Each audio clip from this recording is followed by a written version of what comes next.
శ్రీ మహాగణాధిపతయే నమః, శ్రీమాత్రే నమః. మాచిరాజు భక్తి ప్రేక్షకులందరికీ నమస్కారం. జ్యోతిష శాస్త్ర ముహూర్త విభాగం పరంగా శిశువుకి డోలారోహణం చేసేటప్పుడు పాటించాల్సిన ముఖ్యమైన విధి విధానాలు ఏంటో, అంటే శిశువుని ఉయ్యాల్లో వేసేటప్పుడు జ్యోతిష శాస్త్ర పరంగా ఏ ఏ విషయాలు చూసుకొని ఉయ్యాల్లో వేయాలో, అలాగే కొత్తగా ఏదైనా విద్యా సంబంధమైనటువంటి విషయాలు ప్రారంభిస్తూ ఉన్నట్లయితే, కొత్తగా ఏవైనా విద్యలు నేర్చుకుంటూ ఉన్నట్లయితే అటువంటప్పుడు జ్యోతిష శాస్త్ర పరంగా పాటించాల్సిన విధి విధానాలు ఏంటో ఈ వీడియోలో మనం తెలుసుకుందాం. మనకి భారతీయ సనాతన సంస్కృతి సంప్రదాయాల్లో ఆచార వ్యవహారాల్లో షోడశ సంస్కారాలు అని చెప్పారు. అంటే శిశువు జన్మించినప్పటి నుంచి శరీరం విడిచిపెట్టేటప్పుడు వరకు ప్రధానంగా షోడశ సంస్కారాలు, 16 సంస్కారాలు చెప్పారు.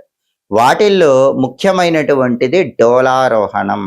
డోలారోహణం అంటే అర్థం ఏంటంటే, అబ్బాయి కానీ అమ్మాయి కానీ పుట్టిన తర్వాత ఆ శిశువుని ఉయ్యాల్లో వేయటం. ఉయ్యాల్లో వేస్తే దాన్ని డోలారోహణం అంటారు. ఈ డోలారోహణం ఎప్పుడు చేయాలి? అబ్బాయిలకైతే జన్మించిన తర్వాత 12వ రోజు ఉయ్యల్లో వేయాలి. అమ్మాయినైతే జన్మించిన తర్వాత 13వ రోజు ఉయ్యాల్లో వేయాలి. ఈ రోజుల్లో అయితే నక్షత్ర విచారణ అవసరము లేదు. ఎలాంటి నక్షత్రం ఉంది, అది మంచిదా కాదా, ఇలాంటివి చూసుకోవాల్సిన అవసరం లేకుండా అబ్బాయినైతే 12వ రోజు ఉయ్యాల్లో వేయచ్చు, అమ్మాయినైతే 13వ రోజు ఉయ్యాల్లో వేయవచ్చు. కానీ ఆచార గ్రంథాలు చాలా వాటి ప్రకారం అందరూ కూడా 21వ రోజు ఉయ్యాల్లో వేస్తూ ఉంటారు. అలాంటప్పుడు కూడా ఎటువంటి నక్షత్రాలు చూసుకోవాల్సిన అవసరం లేదు. మిగిలిన రోజుల్లో మాత్రం తప్పకుండా శుభ సమయం ఏదుందో ఆ రోజుల్లో ఉయ్యాల్లో వేయాలి. అంటే శిశువు జన్మించిన తర్వాత 21వ రోజు దాటితే మాత్రం ఉయ్యాల్లో వేయటానికి తప్పకుండా ముహూర్తం చూసుకోవాలి. అలా ముహూర్తం చూసుకున్నప్పుడు కొన్ని ప్రత్యేకమైన వారాలు అనుకూలమైనవి. ఆ వారాలు ఏంటంటే సోమవారం, బుధవారం, గురువారం, శుక్రవారం అనుకూలమైన వారాలు. ఆదివారం మధ్యమ ఫలితాలు ఇస్తుంది. అంటే ఆదివారం ఉయ్యాల్లో వేయచ్చా అంటే వేయచ్చు, కానీ అద్భుతం కాదు, మధ్యమ ఫలితాలు ఇస్తుంది. అలాగే తిథుల పరంగా కొన్ని ప్రత్యేకమైన తిథులు జ్యోతిష్ శాస్త్రంలో చెప్పారు. శుక్లపక్షంలో అంటే పౌర్ణమికి ముందు వచ్చేటటువంటి తదియ, పంచమి, సప్తమి, దశమి, ఏకాదశి, త్రయోదశి తిథులు మంచివి. పౌర్ణమికి ముందైతే ఈ తిథులు మంచివి. పౌర్ణమి తర్వాత బహుళపక్షంలో అయితే విదియ, తదియ, పంచమి, సప్తమి, దశమి, ఏకాదశి తిథులు మంచివి. శుక్లపక్షంలో కొన్ని తిథులు, బహుళపక్షంలో కొన్ని తిథులు చెప్పారు. అలాగే నక్షత్రాల పరంగా కూడా 21వ రోజు ఉయ్యాల్లో వేయకపోతే కొన్ని ప్రత్యేకమైన నక్షత్రాల్లో ఉయ్యాల్లో వేస్తేనే మంచిదని జ్యోతిష్ శాస్త్రంలో చెప్పారు. ఆ నక్షత్రాలు ఏంటంటే అశ్విని, రోహిణి, మృగశిర నక్షత్రాలు అనుకూలం. అలాగే పునర్వసు, పుష్యమి నక్షత్రాలు అనుకూలం. ఉత్తరాత్రయము అనుకూలం. ఉత్తరాత్రయం అంటే ఉత్తర ఫల్గుణి అంటే ఉత్తరా నక్షత్రం, ఉత్తరాషాఢ, ఉత్తరాభాద్ర. ఉత్తర ఫల్గుణి, ఉత్తరాషాఢ, ఉత్తరాభాద్ర ఈ 3 నక్షత్రాలను ఉత్తరాత్రయము అంటారు. ఈ నక్షత్రాలు ఉన్నప్పుడు కూడా ఉయ్యాల్లో వేయచ్చు. అలాగే హస్త, చిత్త, స్వాతి నక్షత్రాలు అనుకూలం. అనురాధ నక్షత్రం, రేవతి నక్షత్రం అనుకూలం. ఈ నక్షత్రాల్లో శిశువుని ఉయ్యాల్లో వేస్తే మంచిది. అయితే ఈ నక్షత్రాల్లో ఉయ్యాల్లో వేస్తున్న శిశువుకు తారాబలం అనేది చూసుకోవటం మంచిది. శిశువు జన్మించిన నక్షత్రం నుంచి లెక్క పెట్టినప్పుడు వచ్చే 2, 4, 6, 8, 9 నక్షత్రాల్లో ఏదో ఒక నక్షత్రం ఉంటే దాన్ని తారాబలం అంటారు. తారాబలం చూసుకోవటం మంచిది. అలాగే లగ్నానికి అష్టమ శుద్ధి కూడా చూసుకోవాలి. అష్టమ శుద్ధి అంటే ఏంటంటే, ఎప్పుడైతే ఉయ్యాల్లో వేస్తున్నారో ఆ టైము ఏ లగ్నం ఉందో చూసుకోవాలి. ఆ లగ్నం నుంచి చూసుకున్నప్పుడు 8వ స్థానంలో ఏ గ్రహం ఉండకూడదు. దీన్నే అష్టమ శుద్ధి అంటారు. కాబట్టి ఎప్పుడైనా ముహూర్తం పెట్టుకునేటప్పుడు, శిశువుని ఉయ్యాల్లో వేసేటప్పుడు ఆ టైమింగ్ మీకు తెలిస్తే ఆ టైమింగ్లో ఏ లగ్నం ఉందో పంచాంగంలో చూసుకోండి.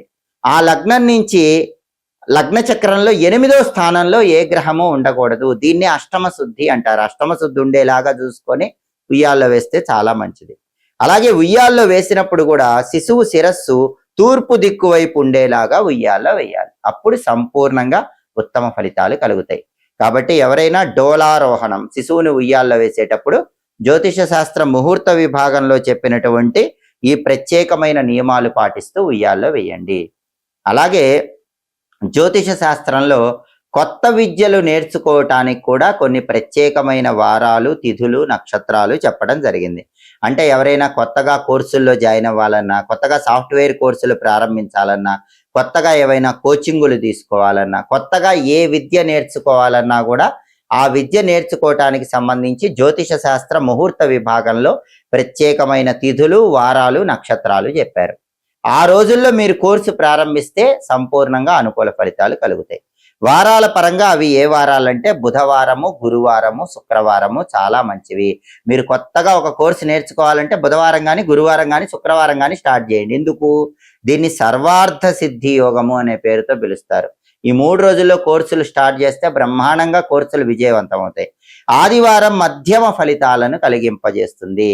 ఆదివారం అద్భుతం కాదు, కానీ హాలిడే కాబట్టి కొంతమంది ఆ రోజు కూడా కొత్త విద్యలు నేర్చుకోవటం ప్రారంభిస్తారు.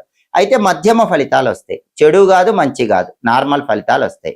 సోమవారం మాత్రం కొద్దిగా కొత్త కోర్సులు ప్రారంభిస్తే అప్పుడప్పుడు అనారోగ్య సమస్యలు వచ్చే అవకాశం ఉంటుందని జ్యోతిష శాస్త్ర ముహూర్త విభాగంలో చెప్పారు.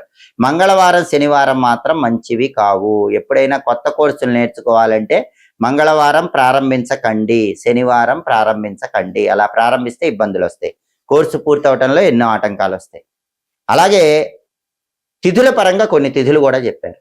ఆ తిథులు ఏంటంటే తదియ, పంచమి, దశమి, ఏకాదశి తిథులు చాలా అనుకూలము. కాబట్టి తదియ, పంచమి, దశమి, ఏకాదశి తిథుల్లో కొత్త కోర్సులు ప్రారంభిస్తే చాలా మంచిది. అలాగే నక్షత్రాలు కూడా కొన్ని ముహూర్త విభాగాల్లో చెప్పారు. ఆ నక్షత్రాలు ఏంటంటే అశ్విని, మృగశిర, పునర్వసు, పుష్యమి, ఆరుద్ర నక్షత్రాలు మంచివి. అలాగే ఆశ్లేష నక్షత్రం కూడా చాలా మంచిది. మూలా నక్షత్రం మంచిది. హస్త, చిత్త, స్వాతి నక్షత్రాలు కూడా మంచివి. శ్రవణ, ధనిష్ట, శతభిష నక్షత్రాలు కూడా మంచివి. ఈ నక్షత్రాలు ఉన్నప్పుడు కొత్త కోర్సుల్లో జాయిన్ అయితే చాలా మంచిది. అలాగే జ్యోతిష శాస్త్ర ముహూర్త విభాగములో చౌలమునకు ప్రత్యేకమైన ప్రాధాన్యత చెప్పారు. చౌలము అంటే అర్థం ఏంటంటే శిశువు పుట్టినప్పుడు ఉన్నటువంటి శిరోజాలు తీయటాన్ని చౌలము అంటారు. దీన్నే పుట్టు వెంట్రుకలు తీయటం అంటారు. పుట్టు వెంట్రుకలు తీయటాన్ని చౌలం అంటారు. దీన్నే కేశఖండన అని కూడా అంటారు. దీన్నే చూడాకర్మ అని కూడా అంటారు. చౌలము, చూడాకర్మ, కేశఖండన, పుట్టు వెంట్రుకలు తీయటం అన్నీ ఒకటే, రకరకాల పేర్లు చెప్పారు. ఇది ఎందుకు చేయాలంటే దీనివల్ల ఏ విద్యలు నేర్చుకోవటానికైనా సంస్కారం అనేది వస్తుంది. పుట్టు వెంట్రుకలు ఎప్పుడు తీయాలి? మగపిల్లలకైతే సరి నెలల్లో పుట్టు వెంట్రుకలు తీయాలి. ఆడపిల్లలకైతే బేసి నెలల్లో తీయాలి. అలాగే మగపిల్లలకైతే సరి సంవత్సరాల్లో తీయాలి. ఆడపిల్లలకైతే బేసి సంవత్సరాల్లో తీయాలి. అంటే సంవత్సరం లోపు పుట్టు వెంట్రుకలు తీస్తే మగపిల్లలైతే సరి నెలలు, ఆడపిల్లలైతే బేసి నెలలు. సంవత్సరం దాటిందంటే మగపిల్లలకైతే సరి సంవత్సరాలు, ఆడపిల్లలకైతే బేసి సంవత్సరాల్లో పుట్టు వెంట్రుకలు తీయాలి. పుట్టు వెంట్రుకలు తీయటానికి కూడా కొన్ని ప్రత్యేకమైన వారాలు, తిథులు, నక్షత్రాలు చెప్పారు. సోమవారం, బుధవారం, గురువారం, శుక్రవారం పుట్టు వెంట్రుకలు తీయటానికి మంచిది. తదియ, పంచమి, సప్తమి, దశమి తిథులు మంచివి. శుక్లపక్ష త్రయోదశి, బహుళపక్ష విధియ తిథులు మంచివి.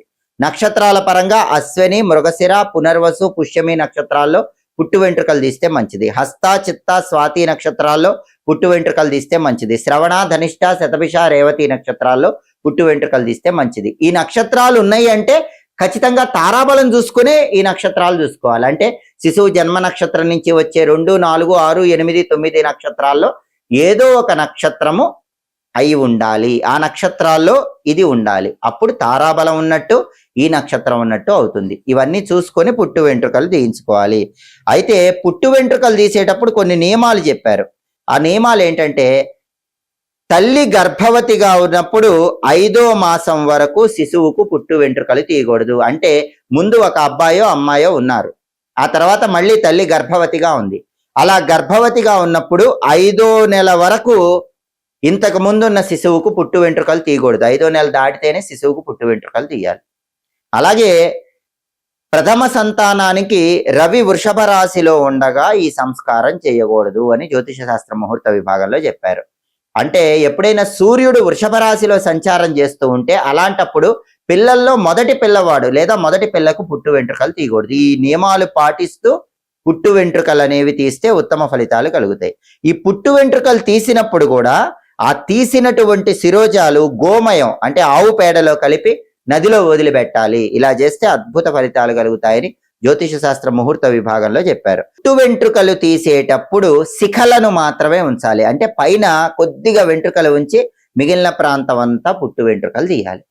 పుట్టు వెంట్రుకలు తీయటానికి ఉపయోగించిన కత్తిని 3 రోజుల వరకు వినియోగించకూడదు. ఆ పుట్టు వెంట్రుకలు తీసిన తర్వాత గోమయం ఆవు పేడతో కలిపి నీళ్లలో వదిలిపెట్టాలి. పుట్టు వెంట్రుకల సందర్భంగా జ్యోతిష శాస్త్ర ముహూర్త విభాగం ప్రకారం వీటిని ఆచరిస్తే సంపూర్ణమైన శుభ ఫలితాలు కలుగుతాయి. కాబట్టి అందరూ కూడా ముహూర్త విభాగాన్ని అనుసరించి పిల్లల్ని ఊయల్లో వేయటం, పుట్టు వెంట్రుకలు తీయటం, నూతన విద్యలు ప్రారంభించడం ఇలాంటివి ఆచరిస్తే సమస్త శుభ ఫలితాలను సిద్ధింపజేసుకోవచ్చు. పురాణాల పరంగా ఎటువంటి దానాలు నిర్వహిస్తే అద్భుత ఫలితాలు కలుగుతాయో, పురాణాలలో దాగి ఉన్న రహస్యాలేంటో తెలుసుకోవాలనుకుంటున్నారా? అయితే మాచిరాజ్ భక్తి ఛానల్ తప్పకుండా చూడండి.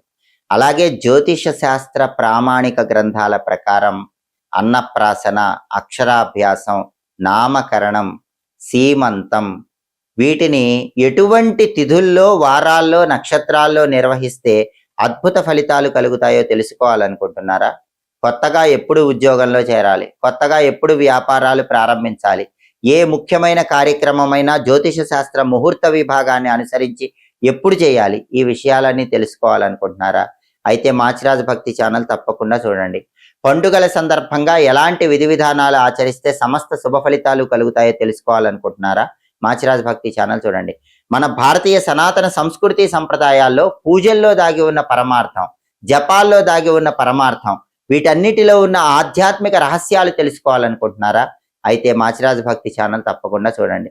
మా వీడియోస్ మీకు నచ్చినట్లయితే మా ఛానల్ లైక్ చేయండి, కామెంట్ చేయండి. మా ఛానల్ వీడియోస్ 10 మంది మిత్రులకు షేర్ చేయండి. మా ఛానల్ సబ్స్క్రైబ్ చేసుకోండి. పక్కనున్న బెల్ సింబల్ నొక్కటం మాత్రం మర్చిపోకండి. సర్వే జనాః సుఖినో భవంతు. స్వస్తి.